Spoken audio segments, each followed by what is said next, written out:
si on parle de ces liens entre ce qu'est un individu, ce qu'est le contexte, c'est-à-dire ce qu'est un environnement à un moment donné, usuellement, historiquement, on disait il y a une vérité, la vérité est dans le monde. Maintenant, à vous, en tant que pâte fraîche, de venir vous mettre comme une pâte à modeler dans cette vérité qui était présentée, qui était hors de la personne.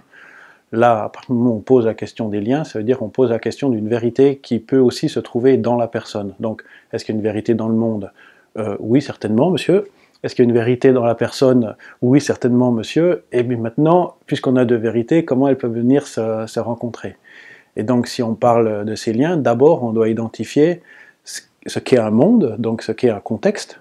Ensuite, ce qu'est un monde intérieur, donc ce qu'est un contexte intérieur, ce qu'est une personne, en fait, hein, et comment elle peut se relier. Si on prend un cas purement physique, de quelle manière une personne qui est coureur, qui est lourd, il peut réussir à monter.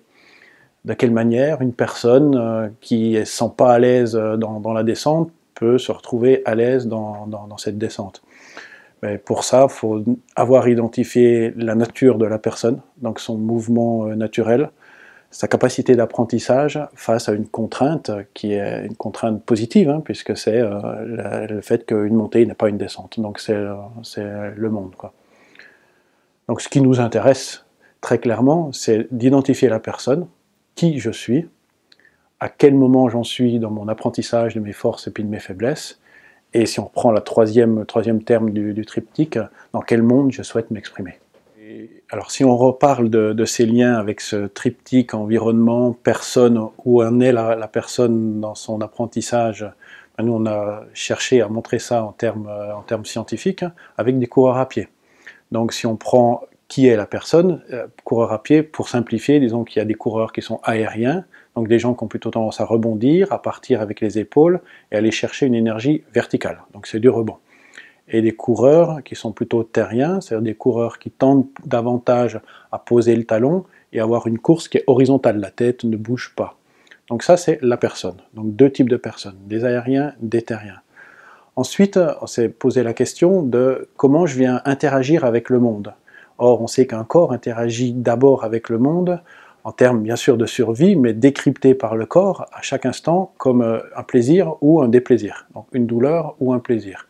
Donc l'étude en question consistait à dire à des coureurs éthériens et aériens, courez selon votre bon plaisir, ce qui vous procure le maximum de plaisir pendant 15 minutes. En fait, nous, on n'a fait que enregistrer à quelle vitesse ces coureurs venaient se mettre. Et on a observé, c'était l'hypothèse de départ, que les aériens, c'est-à-dire les gens qui rebondissent, ils viennent chercher spontanément une vitesse qui est supérieure aux terriens. Pourquoi? Parce qu'il y a un ensemble de paramètres biomécaniques qui font que leur corps fonctionne mieux quand ça va vite, puisqu'ils peuvent tirer leurs élastiques, donc rebondir sans perdre trop d'énergie sur la verticale. Donc on avait typiquement la confirmation qu'une personne, par le biais du plaisir, des plaisirs, vient rencontrer un monde, puisque c'est eux qui choisissaient leur vitesse, on n'a rien imposé, vient rencontrer un monde qui leur convient.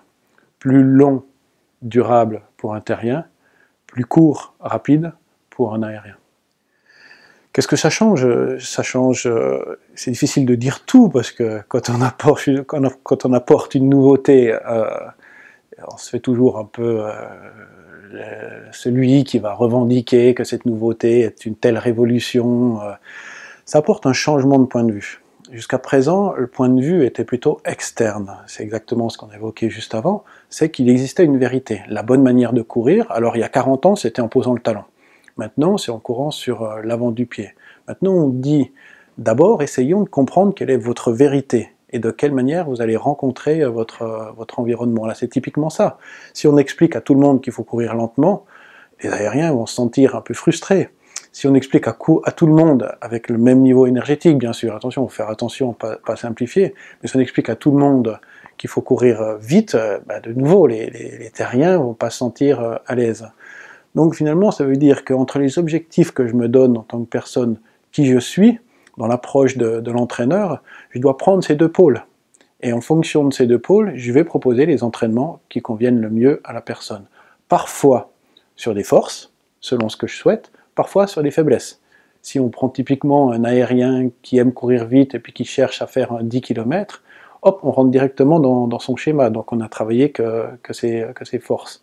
Maintenant, si cette personne va faire un 40 km, celui qui était fort, il devient faible, puisque l'environnement, il va rencontrer ce que j'appelle un défi. On est tous capables de tout faire, si ce n'est que parfois c'est un peu plus difficile, parce que ça suppose d'intégrer des qualités que spontanément je n'ai pas. Okay. Alors, parmi les autres choses que ça mène, les autres changements que ça apporte, c'est le fait d'essayer de connecter des approches qui sont plutôt appelées dans l'apprentissage cognitiviste.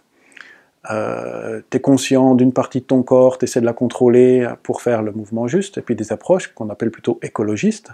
Donc c'est, voilà, l'environnement, tu vas moduler l'environnement, il va être celui-là, et puis produit la réponse qui te convient. Là, typiquement, à partir du moment où on parle d'un pattern, on relie le local avec le global. La première publication, c'était typiquement ça, c'était de dire, arrêtons de dire qu'il est bien de passer ou par le talon ou par l'avant du pied. Vous voyez qu'il existe des corrélations entre le geste de manière globale, c'est-à-dire par exemple comment je bouge mes bras, et puis comment mes pieds bougent.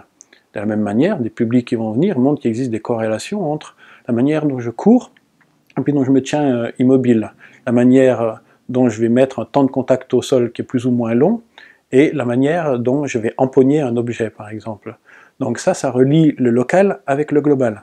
Ça ne veut pas dire qu'il est bien de faire une approche d'apprentissage cognitiviste ou écologiste, ça veut dire que je peux partir du tout pour revenir à l'élément, de la même manière que je peux partir de l'élément pour venir rechercher le tout. Mais je suis toujours en lien, à tenter de trouver ces liens entre le local et le global. Et on comprend bien que ça ne vaut pas seulement pour l'apprentissage de la course à pied. C'est difficile de dire arrêter ou enfin, qu'est-ce que l'on devrait arrêter, qu'est-ce que l'on devrait inhiber, parce qu'on peut dire tout et puis rien, parce que l'approche de la puissance, ça peut se faire par le saut, comme ça peut se faire avec des masses additionnelles, en poussant des masses, comme ça se fait historiquement dans la musculation. Donc, s'il y avait peut-être une chose, si on prend du concret, la réponse est toujours tout et puis rien. Mais maintenant, si on parle de processus qui est sous-jacent, c'est le processus de projection permanent. C'est-à-dire le fait de se dire, je repose mon savoir sur une connaissance externe que je considère comme la vérité, et je projette ces vérités sur chaque personne que je rencontre. Donc, s'il y avait peut-être une chose qui serait à inhiber, à calmer, c'est le fait de toujours vouloir expliquer qu'il n'y a qu'une seule bonne manière de faire.